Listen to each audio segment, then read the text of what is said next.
Shalom Bapak Ibu Saudara-saudari yang dikasihi dan mengasihi Tuhan. Kita bersyukur hari ini Tuhan menyertai dan memberkati kita. Mari sebelum kita membaca merenungkan firman Tuhan, kita berdoa. Tuhan, terima kasih, kami bersyukur hari ini Engkau berkati kami. Kami ada sebagaimana kami ada semua karena berkat dan kemurahan-Mu. Sebentar kami akan membaca merenungkan firman-Mu, berfirmanlah dan biarlah kami mengerti apa yang menjadi kehendak-Mu di dalam hidup kami. Kami berdoa di dalam nama Tuhan Yesus Kristus, haleluya, amin. Ayat bacaan kita hari ini terambil di dalam Amsal pasal yang ke-16, ayatnya yang kedua. Segala jalan orang adalah bersih menurut pandangannya sendiri, tetapi Tuhanlah yang menguji hati. Amin. Demikian firman Tuhan, mari kita merenungkannya. Bapak Ibu Saudara yang dikasihi dan mengasihi Tuhan, sadar tidak sadar ya, seringkali kita itu memiliki cara pandang, cara pikir, begitu ya, cara pengambilan keputusan itu yang tanpa kita sadari ya, kita selalu berpikir itu sudah yang terbaik ya. Pokoknya kalau saya kasih ide, saya kasih masukan begitu, saya kasih catatan misalnya, itu adalah hal-hal yang baik ya menurut pandangan kita. Tapi tanpa kita sadari bisa jadi ya, usulan kita, pendapat kita, pandangan kita itu belum tentu pas ya. Misalnya kita dalam rapat ya, karena kan ada usulan-usulan begitu ya. Nah, bisa jadi tidak selalu loh ya, usulan kita itu selalu diterima. Nah, pada saat usulan kita tidak diterima, bagaimana sih sikap kita? Apakah kita bisa legowo menerima begitu ya pandangan yang disampaikan oleh rekan kita? Bapak Ibu Saudara, ini seringkali terjadi ya di dalam kehidupan kita, di dalam kita berkomunikasi. Artinya memang kita perlu menyadari ya, sebagaimana firman Tuhan hari ini, segala jalan orang adalah bersih menurut pandangannya sendiri. Artinya belum tentu ya menurut orang lain juga benar ya. Artinya segala jalan seseorang itu belum tentu pas ya, belum tentu sesuai. Mungkin baik untuk kita, tetapi belum tentu ini baik untuk orang lain ya. Karena kita itu kan selalu dapat mengemukakan ya alasan bahwa kita itu benar. Tetapi apakah kita dapat meyakinkan Allah? Misalnya seperti itu. Jadi setiap perbuatan mungkin baik pada pandangannya sendiri ya. Jadi jangan heran lah ya ada selisih pendapat dan lain sebagainya. Nah, sebenarnya pentingnya tuh di sini. Untuk apa? Kita mengerti apakah yang kita pikirkan, yang kita putuskan, yang kita pahami itu sesuai. Misalnya ya di dalam rapat-rapat begitu ya. Bisa jadi usulan kita tidak diterima, tapi usulan orang lain diterima. Itu sesuatu yang wajar mestinya ya. Dan itu tidak menjadi sebuah soal di dalam kita membangun sebuah komunikasi untuk mengambil sebuah keputusan. Nah, kira-kira kalau Bapak Ibu Saudara biasanya ya, usul-usulan kita itu tidak diterima, bagaimana sikap kita? Ya. Merasa orang lain tidak mengerti yang terbaik, atau kita belajar untuk oh ya mungkin ideku belum pas. Oh, bisa jadi ideku itu dalam hal ini belum waktunya. Bisa jadi. Atau bahkan apa yang kita pernah ungkapkan sekarang begitu ya, tidak disetujui, tapi suatu saat ide kita tuh dipakai. Bisa jadi. Jadi artinya Bapak Ibu Saudara ketika kita usul begitu ya, ya yang pasti kan nggak boleh asal ya. Kita boleh usul tapi nggak boleh asal. Dan kalaupun usul kita itu yang menurut pandangan kita sendiri tadi sudah benar nih, harusnya solusinya seperti ini, harusnya mestinya ini harus begitu. Ini nggak selalu ya. Jadi yang pertama kita harus memahami bahwa bisa jadi ya menurut pandangan kita itu pas. Menurut pengalaman kita ini sesuai, tetapi ini tidak bisa kita pakai, kita ukurkan dengan orang lain. Misalnya ya dalam dunia konseling. Nah, kalau dalam dunia konseling itu jangan berpikir Bapak Ibu Saudara akan mendapatkan arahan jawaban dari konselor ya. Karena di dalam konseling justru yang menemukan jawaban dan mengambil keputusan itu adalah konseli. Ya, jadi jangan heran kok aku ditanya-tanya terus sih kalau di konseling ya. Bukannya dikasih arahan kayak disuruh apa begitu, enggak Bapak Ibu Saudara ya. Karena begini, belum tentu menurut pandangan seorang konselor itu pas sesuai dengan konselinya. Sehingga nanti seorang konselor dia akan bertanya, "Oke, menurut pandanganmu bagaimana? Apa yang semestinya kamu lakukan?" Karena begini, belum tentu apa yang kita sampaikan nih misalnya sebagai seorang konselor ya, itu sesuai ya. Bukankah kita sering mendapat, oh nggak begitu maksudnya, harusnya kan begini. Nah, misalnya seperti itu. Atau misalnya seorang konselor memberikan arahan, oh begini, begini, begini. Loh itu kan kalau saya nggak bisa. Nah, jadi kalau saya belajar ya dari teknik konseling, nah ini salah satu hal yang menarik ya. Bisa jadi menurut saya benar, sebenarnya seorang konseling ya, seorang yang lagi di konseling harusnya lakukan ini treatment tertentu. Tetapi bisa jadi itu nggak pas buat si konselingnya. Sehingga di dalam konseling, ruang konseling biasanya lebih banyak menggali dari si konselingnya, yang kemudian si konselingnya lah mengambil keputusan dia mau lakukan apa.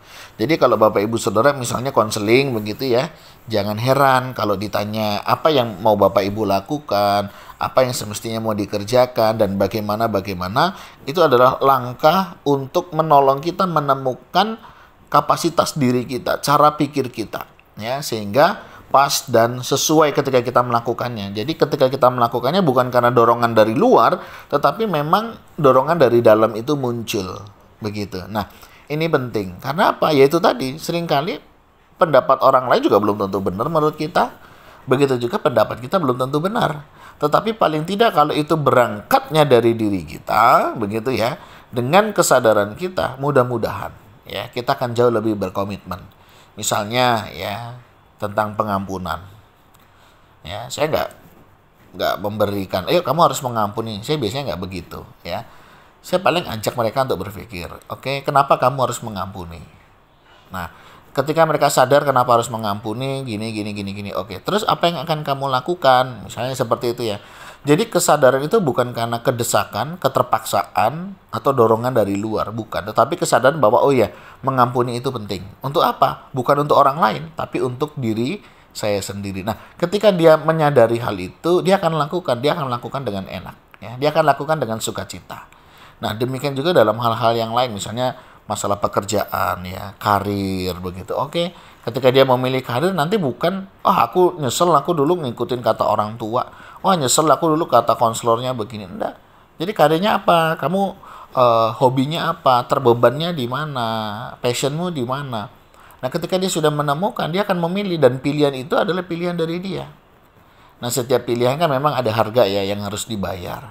Nah, harga yang harus dibayar itu menjadi bagian di dalam konsekuensi yang sudah kita terima. Nah, ini kelebihannya. Jadi, di dalam konseling itu jarang sekali nasihat, ya.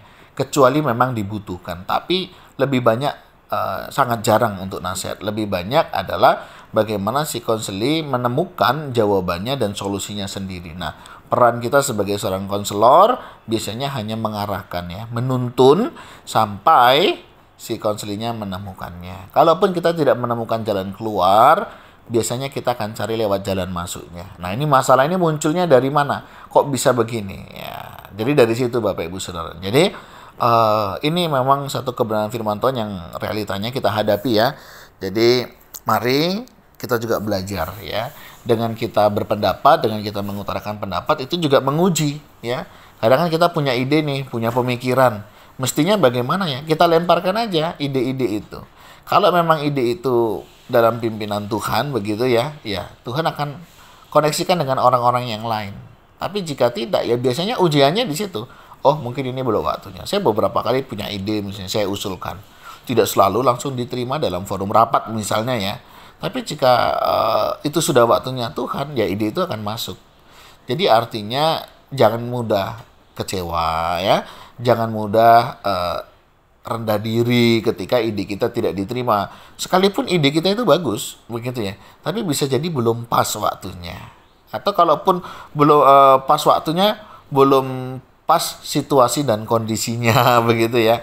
Jadi jangan terus sakit, malas lah aku kasih ide, ideku nggak pernah diterima, ideku selalu ditolak. Nggak apa-apa. Ya, mungkin bisa jadi belum pas dengan pembahasannya. Jadi nggak apa-apa ya, tetap memberikan usul pendapat yang baik itu tetap harus kita kerjakan, dan tentu kita harus menerima bahwa bisa jadi itu menurut kita pas, tapi belum tentu menurut orang lain pas. Dan artinya apa? Kita belajar menghargai pendapat orang lain, belajar menghargai usul orang lain ya.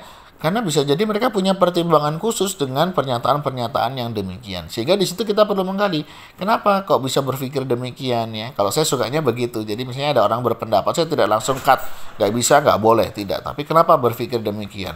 Apa pertimbangannya ya? Dibanding kita orang usul, oh nggak usah, nggak penting itu, nggak harus. Nah, eman-eman ya, momennya kita bisa hilang. Termasuk ke anak kita. Kadang anak-anak kita kan punya usulan, punya pendapat. Nggak apa-apa, digali saja. Apa yang menjadi dasar pemikiran mereka sehingga mereka berpikir demikian. Nah, itu akan memperkaya Bapak Ibu Saudara ya. Jadi belajar mendengar pendapat orang lain, termasuk pasangan ya, termasuk anak, orang tua, itu juga penting ya.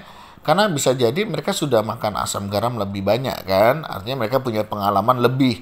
Dan kalaupun kita gagal itu, kita tidak mulainya dari nol lagi ya. Harus melewati baru kita sadar, oh ini ternyata nggak pas. Enggak ya. Jadi berdasarkan pengalaman ya, nasihat-nasihat itu juga perlu kita dengarkan supaya kita tidak mengulangi hal yang sama.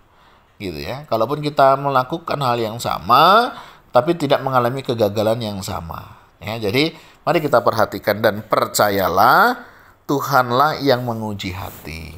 Jadi hati kita akan diuji ya melalui pertanyaan-pertanyaan, ya, penajaman-penajaman yang ada. Justru kita senang ya kalau ide kita itu dipertajam. Maksudnya apa? Pengertiannya gimana? Itu akan menolong untuk apa? Pengembangannya. Sehingga semuanya bisa sesuai ya. Termasuk dalam men-sharingkan visi misi. Tidak semua orang nangkep visi dari Tuhan. Oleh sebab itu kita yang diberikan visi oleh Tuhan mulai kita pelajari, kita mulai sharingkan. Jika memang itu visi dari Tuhan, biasanya akan ada orang-orang juga di sekitar kita yang akan menangkapnya. Nah, ketika visi itu ditangkap begitu ya, beberapa orang langsung jalan itu nanti. Tapi kalau misalnya belum atau tidak ya, biasanya orang sekitar juga tidak terlalu memberikan dukungan. Tetapi bukan berarti tidak memberikan dukungan itu bukan visi Tuhan. Bisa jadi belum pas aja ketemu dengan orang-orangnya atau situasi kondisinya. Jadi tetap bersemangat di dalam memberikan pertimbangan, pemikiran, dan tetap rendah hati ya dalam kita memberikan usulan. Karena bisa jadi usulan kita nggak diterima. Dan kalaupun usulan kita diterima bukan berarti membuat kita jadi sombong ya. Jadi tetaplah kita melihat bagaimana Tuhan bekerja dan percaya bahwa Tuhan yang akan menguji kok semuanya itu. Dan semuanya akan teruji ya. Seperti emas itu kan akan teruji ya. Dan kita tahu itu. Dan percayalah jika memang itu sudah menjadi kehendak Tuhan, Tuhan akan memimpin semuanya sehingga berproses dengan baik. Tuhan, terima kasih, kami bersyukur untuk kasih setiamu. Kami bersyukur karena Engkau boleh memberkati sehingga kami ada sebagaimana kami ada, semua karena berkat kemurahan-Mu. Ajar kami di dalam menyampaikan pendapat, mengomentari pendapat, di dalam memahami pendapat orang lain untuk kami bisa lebih mengerti dan merasakan apa yang dirasakan oleh orang lain. Terima kasih ya Tuhan untuk kasih setiamu. Ini doa seru kami yang kami naikkan di dalam nama Tuhan Yesus Kristus. Haleluya. Amin. Bapak Ibu Saudara, demikianlah renungan kita hari ini. Kiranya Tuhan Yesus memberkati kita sekalian. Shalom.